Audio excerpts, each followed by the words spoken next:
風沼セラピー。皆様こんばんは、みえちゃんです。明日8月29日は風さんが心から尊敬してやまないマイケル・ジャクソンの誕生日なんですね。私も大好きなミュージシャンで、風さんと同じように精神性のとても高いアーティストですね。これからお話しすることはおそらく今までね、日本のメディアでも SNS でも海外でもまだ誰も語っていない風さんとマイケルに関するストーリーの中で、その2人の深い精神性の裏側にいたある人物を結ぶ前代未聞の常識外れな解説をお届けいたします。きっとね、風さんの名曲たちがもっと深く味わうことができるようになるかと思います。ぜひね、最後までごゆっくりご覧ください。それはね、私の今のところのね、独自の推論なんですけれどもね、おそらく真実だろうと確信していますけれども、最終判断はね、皆さんに委ねたいと思います。今の日本の音楽シーンにおいて圧倒的な存在感を放つアーティスト藤井風、彼の楽曲はね、聴く人の心を震わせ、時に深い癒しや救いを与えてくれますよね。そんな風さんがね、自身の音楽的ルーツ、そして人間としての生き方において多大な影響を受けて、深くリスペクトしている世界的なスーパースターがいます。今、映画も公開されていて話題になっていますね。はい、それがキングオブポップ、マイケル・ジャクソンね。キングオブポップ、マイケル・ジャクソンです。生きていたなら68歳でした。一方ね、昭和の歌謡曲やジャズ、J-POP、R&B をルーツに持つ岡山出身の青年風さんと、世界のポップスの頂点に君臨したアメリカのスーパースター、この2人に実は驚くべき共通点がいくつも隠されていることをご存知でしょうか。なぜ藤井風はマイケル・ジャクソンをこれほどまでに愛するのか。そして時代と国境を越えてシンクロする2人の天才の意外な共通点とは何なのか。そしてさらに数年前からね、私はずっと胸の中でひょっとしたらと温めていた一つの仮説がありました。このマイケル・ジャクソンという人はね、人類を救うような愛に満ちた名曲をたくさん書いてますよね。その背後にはなんと私が人生の死と呼んでいて、この動画でもたびたび登場するあの人物の影が見えてきたんですね。はい、じゃんじゃじゃじゃじゃじゃーんなんですよ。はい、風さんがね、マイケル・ジャクソンに出会った瞬間のエピソードをご存知でしょうかね。当時11歳、まだ小学生だった風さん、お姉ちゃんの iPhone からある曲が流れてきました。マイケルの、1979年の名曲ね、Rock with You。その洗練された R&B のグルーヴを聴いた瞬間にね、風少年は言葉にできないほどの衝撃を受けちゃったんですね。彼は最初にマイケルの曲を聴いた時のエピソードをね、インスタグラムに上げていますよね。はい、皆さんも覚えていらっしゃると思いますが、このインタビューのようなクイズのような、はい、マイケルの曲をね、3曲流して全部曲名言い当てたらね、$100 on the line。$100をかけてってね、言ってましたけど、あれですよ。そしてね、最初にマイケル・ジャクソン聞いた時のことを覚えてますかって聞かれてね、もちろんって言ってね、At first I didn't care much about him。最初はあまりマイケルに興味なかったんだよ。でもお姉ちゃんの iPhone から Rock with You という曲が流れてね、その R&B を聞いた時に I got hooked。ね、すっかりハマっちゃったと言ってますね。風さんは、はい、この曲を人生で一番好きなマイケルの曲と公言してます。お姉ちゃんの iPhone から飛び込んできたマイケルの音楽、それが藤井風というアーティストが形成される最初のターニングポイントだったんですね。日本でね、初代 iPhone が発売されたのが2008年ね。風さんが11歳の小学5年生の時ですね。年の離れたお姉さんがお二人おられます。お姉さんがね、日本で iPhone が発売された頃にいち早く手に入れて、そこからマイケルの R&B ナンバーを流していたんじゃないかと考えられます。これこそ天の采配と言うべきですね。これが因果ということです。もしね、お姉ちゃんがその時 iPhone でマイケルの曲を聴かなかったら、ね、風さんはまた違った方向へ行ってたかもしれません。はい、風さんが生まれたのは1997年、平成9年6月14日。そのちょっと待ってください。2009年ね、6月25日、マイケル・ジャクソンがね、もう50歳で急逝されたんですね。で、その亡くなったもう半年後に風さんはね、なんと動画の投稿を始めたんですね。2010年1月1日、ね、風さんが12歳の時に最初の動画、ね、それを YouTube に投稿しました。もちろんその原点はね、彼の幼少期からのお父様の影響にありますよね。風ファンの方なら誰もがご存知の通りね、岡山県里庄町にある実家の喫茶店みっちゃむでね、お父様から多大な音楽的教育を受けて育ちました。お父様が彼に聴かせた音楽のリストにはね、クラシックやジャズ、日本の昭和歌謡と並んでね、マイケル・ジャクソンの音楽も多分当然のように含まれていたことでしょうね。一方ね、マイケル・ジャクソンといえば、父ジョセフ・ジャクソンによるね、厳格な音楽教育が有名で、その過酷なレッスンとかね、リハーサル、そして日常のね、暴力があったんだね。で、マイケルはすごい恐怖を感じていたとね、涙ながらに語っています。優しい慈愛に満ちた風さんのお父様と鬼のようなマイケルのお父さん、それぞれね、指導法は違っていましたけれども、両方の父親ともね、子供の天才的な才能を見抜いちゃってね、世の中に送り出すための環境を100% の熱量で作り上げたっていうことではね、共通しているかもしれません。普通の子供がね、アニメを見たり、はい、友達と遊んだりしている時間にね、マイケルは幼い頃からステージで歌ってました。風さんはピアノに向かって黙々と練習をしてね、そして英語の歌を口ずさんだりしていました。この圧倒的な早期教育とね、圧倒的な孤独の中で磨かれた時間こそが、2人の天才のもう強力な土台となってるんですね。風さんはね、マイケルが音楽を通じて表現しようとしたその本質をね、もう最初から見抜いていたんじゃないかと思うんですね。それはね、音楽で世界を癒す、Heal the World っていうことですね。もう音楽を愛の武器にすると言いますかね。はい。そこにはもう常識にとらわれない、もうセルフプロデュース力って言いますかね。はい。風さんいろんな格好したりして一生懸命やってましたよね。そしてね、映像へのこだわりがあるんですよね。はい。双方ともね、映像、つまりミュージックビデオをとても重要視してます。祭りにしてもね、満ちていくにしても、ね、ミュージックビデオ単独で見ても芸術作品ですよね。はい、マイケルの MV もそうです。ただね、曲がいいだけでなくね、映像と音楽が完璧にシンクロしてね、初めて一つの巨大なアートになる。そして風さんにはメス監督や最近ではニーナ・マクニーリーのようなね、天才が控えています。そしてステージはダッチ監督がいます。そして私はね、時々マイケル・ジャクソンの MV 見てるとね、風さんの姿がダブることがあるんですね。例えばこの Dangerous っていうね、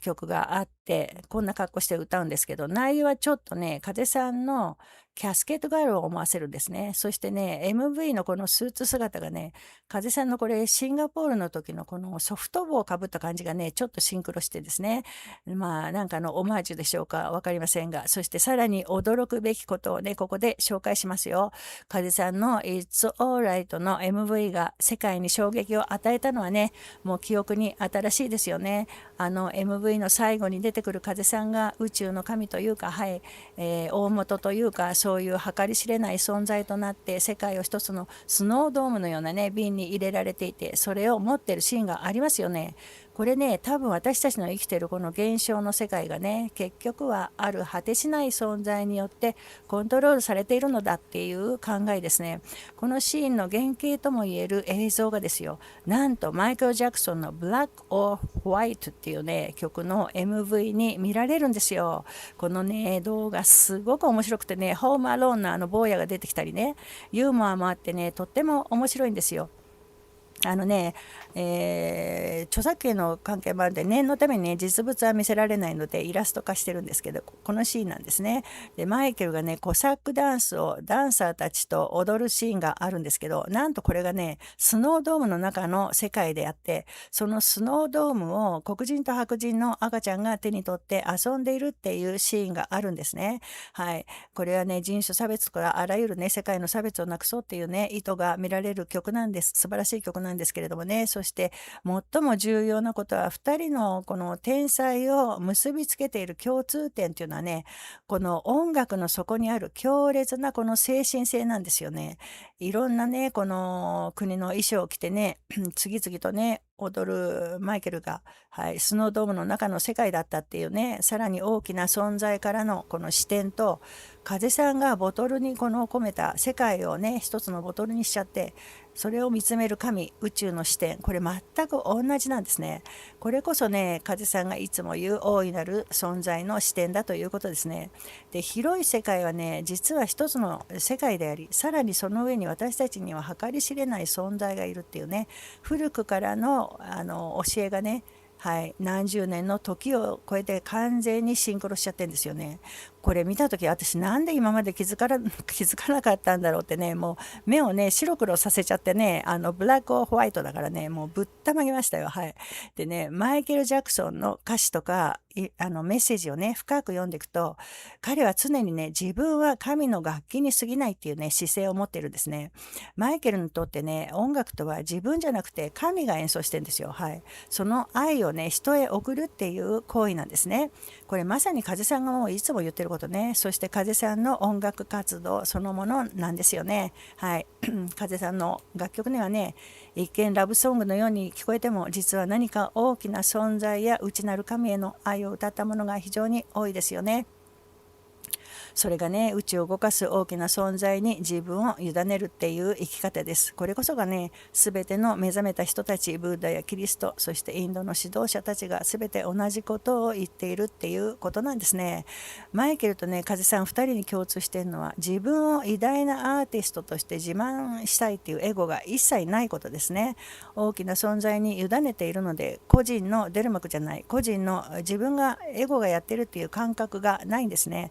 でね、実はマイケルはね、幼い頃はエホバの証人っていうね、キリスト教の新興宗教入ってたんですよ。親が入ってたからね、自動的に入ってたんだね。で、このエホバの証人っていうのはね、もういろんな意味で世間を騒がしてるんですよ。で、今はね、そのことは置いときます。そこから、その宗派からマイケルは後々に自分の意思で脱会してます。はい。よく抜けられたと思うんだけどね。そしてね、マイケルはね、敬虔なクリスチャンとしての心は保ちながらも、宗教というものにこだわらない、さらに広い視野の世界へと入ってったんですよ。特定の宗教っていうものはね、はまらなくなったんですね。はい。そしてね、一方、風さんは幼い頃からインド哲学の教えをね、お父様から受け継いでいて、無私無欲の精神性を受け継いでますよね。そして彼もまたメッセージで全ての宗教は底辺では同じだよということをね、いつか挙げていました。マイケルはね、全人類は一つだと歌いました。一方、風さんも花で歌っているようにね、すべては一つって言ってますよね。はい。そしてね、アプローチの仕方はね、ちょっと違うんだけど、2人がたどり着いたね、はい、結論は完全に同じ、全ては一つっていう教えだったんですね。これ全ては一つっていうのはね、よく勘違いしてる人いるんですけれども、あなたは私っていうのはね、人間のことじゃないんですよ。だけのことじゃないんですよ。この万物全てが一つ。言い換えればね、目に見える全てが自分っていうことなんですよ。コーヒーカップも花も猫も全部自分です。これが悟りの目っていうことなんですけれども、あんまり本当のこと言うとね、頭おかしいって言われるからこのぐらいにしますけど、宮沢賢治がね言ったように、自分を感情に入れない、はい、自分を中心に置かなければ全てが可愛く思えるさになるんですよ。風さんはね、本当に分かっている人なんですよ。そしてね、ここでですよ、確信に入りたいと思うんですけれども、まずね、マイケル・ジャクソンという人が単なるポップスターじゃなくて、とんでもなく精神性の高い人だったという事実ですよ。これね、最近調べて分かっちゃったんだけど、それはね、マイケル・ジャクソンがとんでもなく読書家だったっていう事実なんですね。ムーンウォークのね、マイケルが本を読み漁っていたなんて想像もできなかったんですけど、はい。そしてね、さらにご存知かもしれませんけど、彼はね、インド哲学学んでたんですよ。それもね、かなり深いところまで勉強してました。バガバットギーターなんていうね、インドの古い聖典とかね、もうそういうのをね、風さんと同じように読んでたんですよ。はい。そしてね、なんとね、マイケルの、巨大な邸宅ね、ネバーランドね、そこの至る所にね、インドの最高神の、一人であるクリシュナ神ね、その像とかね、絵画を飾っていたそうなんですよ。でね、実は彼にね、インド哲学とか、こういう瞑想とかマインドフルネスといったことをね、手ほどきしたのは、マイケルとね、20年ほど付き合いのあった親友のディーバック・チョプラ博士というね、東洋哲学専門のね、この人ややスピ系の人なんですけどね、アメリカの金持ちの間では超有名な先生なんですね。この方がチョプラ博士なんですけどね。はい。でね、ここまではね、マイケルにかなり詳しい人なら知っている情報だと思うんですよ。はい。そしてね、ここからがあっと驚く本番情報なんですよ。あっと驚くためごろなんてね、昭和のギャグじゃないんですけれどもね、冒頭で言ったように、これはね、世界中まだどこでも誰も言ってない情報というよりと言ってまず間違いない推察なんだと思うんですけども、それを話すためにはね、まずマイケルの名曲 We Are the World のことを言わなきゃといけないんですよ。はい。長くなっちゃうからちょっと焦ってるんですけど、早口で喋れます。この曲はね、当時のアメリカの飢餓救済のために作られたチャリティーソングですよね。歌詞の中にね、We are saving our own lives っていうとこがあるんですけどね、私たちは自分自身の命を救おうとしているんだと。はい。つまりはね、世界を救うことっていうのは自分を救うことなんだよっていうことなんですよ。つまり世界は自分だからね。だからいつも言ってるようにね、人を傷つけることは自分を傷つけることなんですよ。はい。このね、We Are the World というタイトルをね、目にするたびに私いつもね、妙なね、既視感というかね、デジャブみたいなね、感覚を味わってたんですよ。どこかで聞いたことあるタイトルだなと。実はね、この曲が作られる13年前かな、1972年アメリカのいくつかの大学での講義があったんですよ。その講義を一冊にまとめた一冊の哲学書だね。それがベストセラーになりました。その本のタイトルはなんと You are the world。あなたは世界だ。はい。著者はインドの偉大な哲学者、思想家、ジッドゥ・クリシュナムルティですよ。いつも私の動画にね、ちょいちょい名前が出る、はい、不思議おじさん。はい。世界教師と呼ばれた20世紀最大の思想家です。私の人生最初で最後の師匠でもあります。彼が言ってることはね、難しいよってよく言われるんですけれども、一言で言っちゃえば、マイケルや風さんが言ってることとほとんど同じこと言ってるんですよ。簡単なんですよ。つまりね、もう耳たこの言葉ね、あなたは私、私はあなた、世界は一つ。これだけなんですよ。そして全ての苦しみは自我から来るエゴですね。クリシュナムルティはそれだけのことをいろんな言葉でね、いろんな例を挙げて膨大に語ってるだけなんです。だからこのマイケルの We Are the World っていうタイトルを見た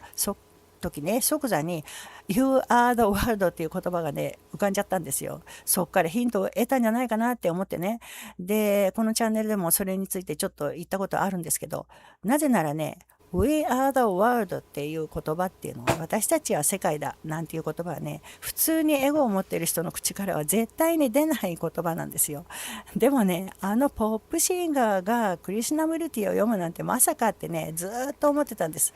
だけどですよ。はい。ね、やっと最近になって調べた結果、マイケルが大変な読書家だったってね、書斎には1万冊以上の蔵書があったっていうんだからね、おまけにインド哲学勉強してた、瞑想してた、おまけにクリシュナ神まで飾ってたってあったね、そんなの聞いてませんよね。はい。変装してまでね、チョプラ博士とね、本屋へ行ってたっていうほどの人がですよ、東洋哲学の本読み漁ってね、チョプラ博士とね、瞑想したりね、勉強熱心なマイケルがアメリカの大学で大ブームとなっていたこの本をね、読んでないはずないんですよね。マイケルほどの読書家がベストセラーになったクリスナムルティのこの本を読まないってちょっと考えられないんですね。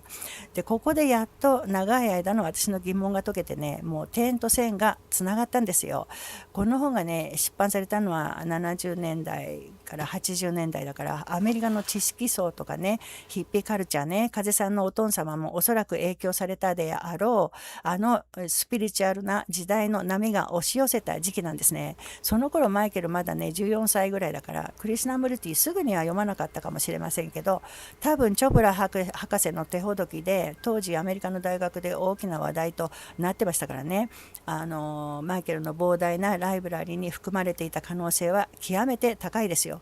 We Are the World というタイトルはね、最初ね、共同制作者、作曲者であるライオネル・リッチーがね、別のタイトルを言ったんですよ。そしたらマイケルはね、どうしても絶対このタイトルにすると言い張ったそうなんですね。マイケルがね、いかにこのタイトルを大切に思ってたか分かりますよね。ちなみにね、クリシュナムルティという名前はインドの神様クリシュナにちなんで付けられたんですよ。マイケルの好きなね、何か深い因縁を感じますよ。でヒンドゥー教においてね、クリシュナっていうのはね、子供たちを守る存在としての神様でもあるんですね。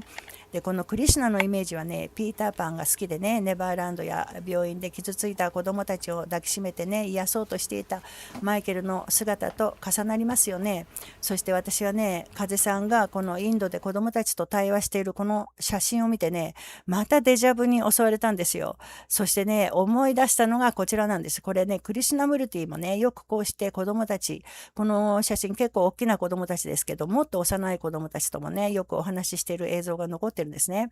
だからね、風さんのこの映像を見たとき、なんかクリシュナムルティみたいだなって思ってました。この藤井風、マイケル・ジャクソン、そしてジッドゥ、クリシュナムルティはね、3人とも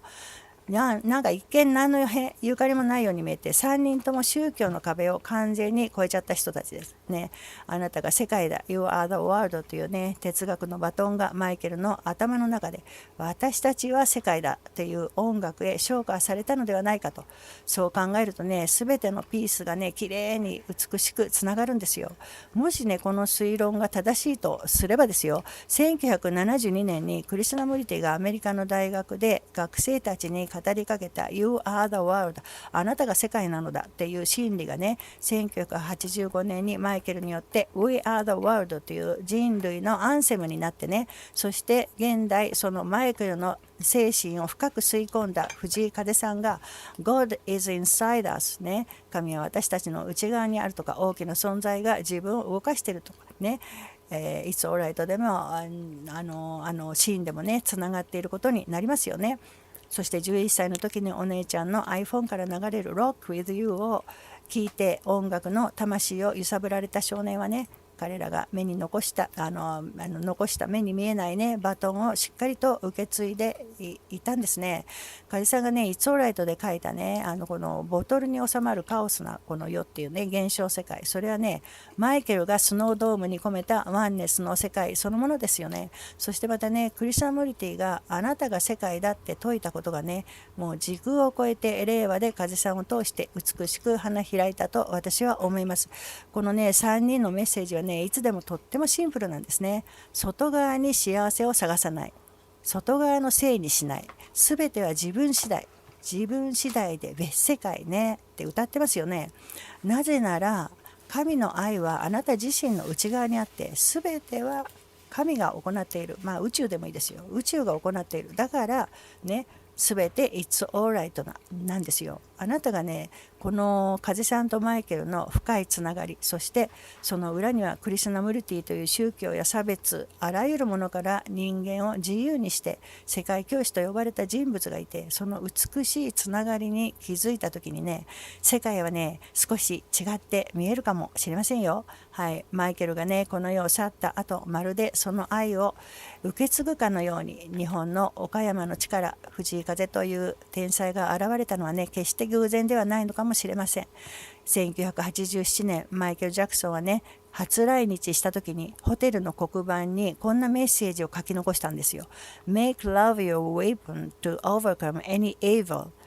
愛を武器にしよう、どんな悪にも打ち勝てるようにと。はい、この愛を武器にするっていう姿勢こそね、動機は愛がいいね。それですよ。今まさに藤井風さんが私たちに見せてくれてるそのものですよね。はい。今回もね、最後までご視聴いただきありがとうございました。なんかわけわからないけど面白そうと思われましたらね、ぜひチャンネル登録をお願いいたします。いつもたくさんの高評価とハイプの応援にね、ただただもうびっくりしております。そしてね、前回すべてのコメントにお返事できなくて本当に申し訳ありませんでした。皆さんのね、温かいお言葉本当にありがとうございます。それではね、また次の動画でお会いしましょう。いつもありがとうございます。さようなら。